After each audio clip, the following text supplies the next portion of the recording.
And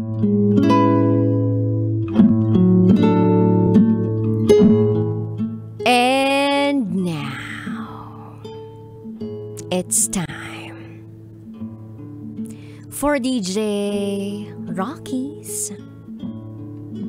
Secret Files.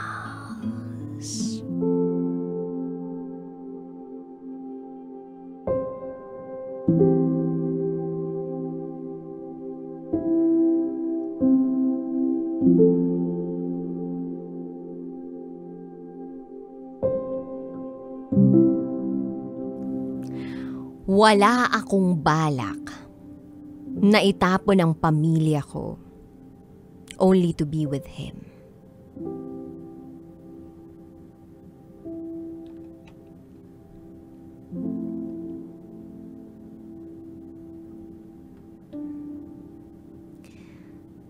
Hi DJ Rocky. Matagal-tagal na ako nakikinig ng programa mo. Matagal ko ring pinag-isipan kung ibabahagi ko ang kwento ng buhay ko. Itago mo na lang ako sa pangalang Yuri. At ito ang aking secret file.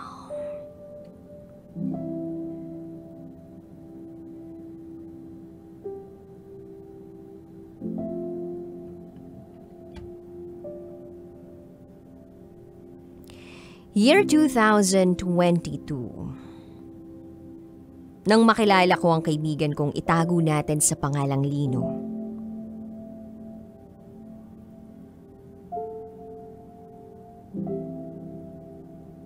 Or year 2002, nang makilala ko ang kaibigan kong itago na lang natin sa pangalang Lino.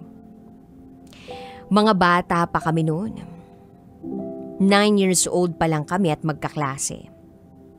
Isa siya sa mga naging kaibigan kong matalik that time.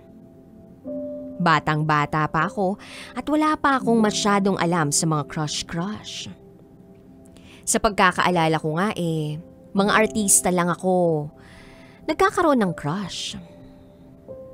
Anyway, naging mabuting kaibigan ko siya. Until one time, may common friend kaming sinabi sa akin na may gusto raw sa akin si Lino. Abay, di nagalit ako kay Lino. Kasi parang he took advantage of our friendship. Kumbaga, bantay sa lakay pala siya. Ayoko pa naman sa lahat yung may kaklase akong may gusto sa akin, lalo na't pagkaibigan ko pa. Feel ko kasi they have the advantage of looking at me whenever they want. Tapos ako, hindi ako makapagtago kasi nasa iisang klase kami. Anyway, the very same day na nalaman kong crush niya ako was also the day I stopped talking and even looking at him. Umiwas ako to the highest level. Fast forward to the next school year, ay magkaklase na naman kami. Kaya puro ako absent noon kasi nga ayaw kong nakikita siya. And then the following school year, I was so relieved na hindi ko na siya kaklase. And I can be at ease sa loob ng classroom kasi wala na siya ron. Sa kalagitnaan ng school year, parang nagkakagusto na ako sa kanya. Parang namimiss ko siya. I found myself thinking of him all the time. I found myself feeling in love with him. Nagsisisi ako na naging masungit ako sa kanya. So sinikap ko talagang galingan sa school para next school year ay magkaklase na uli kami. The following year finally, magkaklase na uli kami. At sobrang saya ko. Hindi ko pa rin siya masyadong kinakausap kasi syempre, ang weird naman nun. 2 years ko siyang sinungitan tapos bigla-bigla na lang ako magiging mabait. But anyway, I was happy. At least, magkasama na kami sa isang classroom. Crush na crush ko nga siya. And at the time, I was convinced I was in love. Pero pride ang pinairal ko kaya hindi pa muna pwedeng bumigay. I would see him looking at me pero syempre nga, Hanggang dun lang yun, kahit kinikilig ako. Then Lino and I started talking again casually. Pero most of our conversations were just about our classes. Then nagka-boyfriend ako at nagka-girlfriend din siya. Pero hindi ako nagselos. Talagang masaya lang akong magkaklase kami. But there was something about the way we looked at each other. Di makakailang may something. Kaya pati mga kaklase namin ay medyo tinutukso-tukso pa rin kami. Because they also could tell. Then sa isang class activity ay nabuking ako na may gusto ako kay Dino. Kaya naman na-confirm ng buong klase at lalo pa akong natukso sa kanya. Or itinukso sa kanya. The tables have indeed turned. That time may sarili-sarili kaming relationship. But like I said, the way we looked at each other was special. At this point, we talked more. Yung mga pag-uusap namin ay mas personal na. Hindi gaya nung umpisa na about sa klase lang namin. Like I said, may something at hindi ako nag-a-assume lang. May kanya-kanya rin kaming pasaring or way para maiparamdam namin sa isa't isa na mahalaga kami sa isa't isa without really saying it. Sa mga tingin, kilos at galaw ay very obvious. Kahit na may mga karelasyon kami, may puwang pa rin kami sa puso namin para sa isa't isa. Ang lungkot-lungkot ko nung patapos na ang school year kasi graduating na kami. At bilang na rin ang mga araw na kasama ko siya. Halos buong araw sa classroom. Fast forward, college na. Siyempre magkaibang school na kami. I would be lying if I say na hindi ako masaya. O hindi ako malungkot. Actually, nasa gitna lang. Or siguro, in denial lang ako. Because I'm really sad. Sobrang miss na miss ko siya. May mga pagkakataon na our group of friends will have a get-together. Pero, iwas na lang kami. Nabalitaan ko may new girlfriend siya, but never ako nagselos nga sa naging girlfriend niya. Masaya lang ako na masaya siya. Siguro nakatulong din na meron din akong someone. But there's one thing I realized. Mahal na mahal ko talaga si Nino. Yung pagmamahal ko sa kanya ay hindi based sa feelings niya for me or kung may girlfriend ba siya or wala. I just love him. We would message once in a blue moon pero hindi nagtutuloy-tuloy eh. Kumustahan lang. But every time na i-message niya ako, I treasure that. Kasi hindi ko alam kung kailan kami uli mag-uusap. Every time I see his name on my phone, grabe yung sayat kaba ko. So fast forward tayo. 2 years after our high school graduation, long and sad story. But let's put it this way. That was the very last time I saw him in person. And that was also one of the lowest points in my life. Yun na nga yung pinakahuli naming pagkikita. Tapos he saw me at my worst pa. My very worst. I did things I thought I'd never do. Umiwas ako sa set of friends namin at umiwas na rin sila sa akin.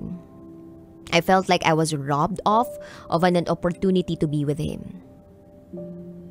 So fast forward, nakagraduate na ako ng college. Nakasecure na rin ako ng job abroad.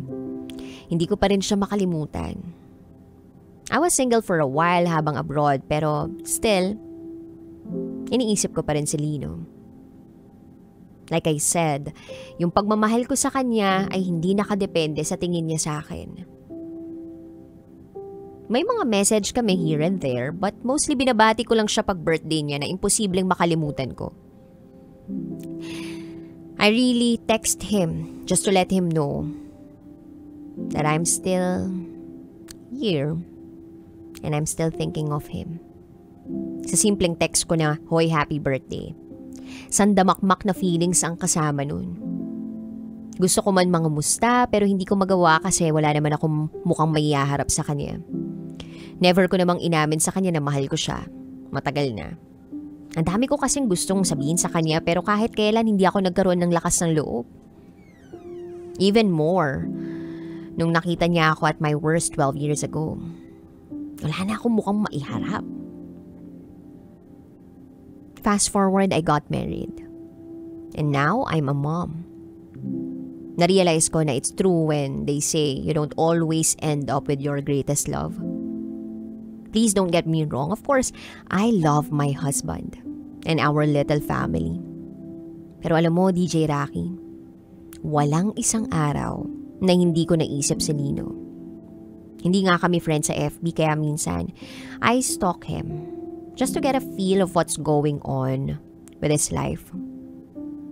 And as far as I know, single siya. But ito sa totoo lang, gusto kong mahanap niya yung magmamahal sa kanya. Gusto ko siyang maging masayang masaya. Minsan iniisip ko na sana makita ko siya uli in the future. Sana maayos na ang lahat. Ang weird lang, kasi palagi ko siyang napapanaginipan. Almost every night, walang palya. Sa panaginip ko na lang siya nakikita. Kahit nga sa panaginip, kinakabahan akong kausapin at umamin sa kanya. Almost every night. For 12 years now. Kung suswertehin na makausap ko siya sa panaginip ko. Sana. Bakit kaya lagi ko siyang napapanaginipan? Hindi kaya naiisip niya rin ako? O sadyang hindi niya lang ako makalimutan? O baka ako yung hindi makalimot talaga sa kanya? Or both? I feel like there is still an invisible line that connects us somehow. Hindi ko ma-explain, basta pakiramdam ko kahit papano. Meron pa rin akong lugar sa puso ni Lino. Hindi ko alam, pero instinctively, I know magkikita kami uli. I don't know when, pero I know mangyayari. Lino, hanggang ngayon, hindi pa rin kita nakakalimutan. Kahit anong pilit ko, hindi ka maalis sa puso ko. I realize also that there are some things you cannot teach the heart. It knows what it knows. And no matter how hard my brain tries to justify na wag ka nang mahalin, it fails every time. Sana balang araw masabi ko sa iyo ang matagal ko nang nararamdaman. Mahal na mahal kita since 2004. Magto 20 years na. And I don't think I'll ever stop loving you. Even from a distance, I love you. Ang dami kong pagkakataon noon na sabihin ko, pero lagi naman akong takot. Ang dami kong pagkakataong sinayang. Sa mga manghuhusga, mahal ko ang asawa ko. Ang point ko lang ay iba talaga ang greatest love. Wala akong balak na itapon ang pamilya ko only to be with Lino. Wala talaga. Ang gusto ko lang ay once and for all, maamin ko in a way. Sa kanya na mahal ko siya. Kung totoo man, sana sa kabilang buhay ay magkaroon ako ng lakas ng loob na sabihin sa kanya harap-harapan. But for now, hahayaan ko na lang si DJ Rocky ang magsabi on my behalf. Maybe in another lifetime, but certainly not this one. Minsan nagbabalik tanaw ako nung mga bata pa kami ni Lino. And I find myself smiling but hurting at the same time. Nung narinig ko yung isang kanta ni Jada, paano kung naging tayo? Sapul na sapul ako sa lyrics. Umaamin ang puso ko at damdamin sa pagtinging nililihim para sa'yo. Nagsisisi bakit di ko nasabi sa dinami-rami ng pagkakataon. Kaya sa mga taong nasa sitwasyon ko, huwag kayong matakot umamin. You'll only get one chance. If you're lucky, you'll get plenty of chances. But make use of them wisely. Tell them you love them because if you don't, you might end up like me. Forever wondering what could have been. Sabihin niyo sa taong mahal niyo ang totoo. Kahit walang kasiguraduhan na mahal ka rin niya. Lino, kung nakikinig ka, sana malaman mong para sa ito. I'll always love you. Hanggang dito na lang po, DJ Rocky. Muli, ako si Yuri. At ito, ang aking secret file.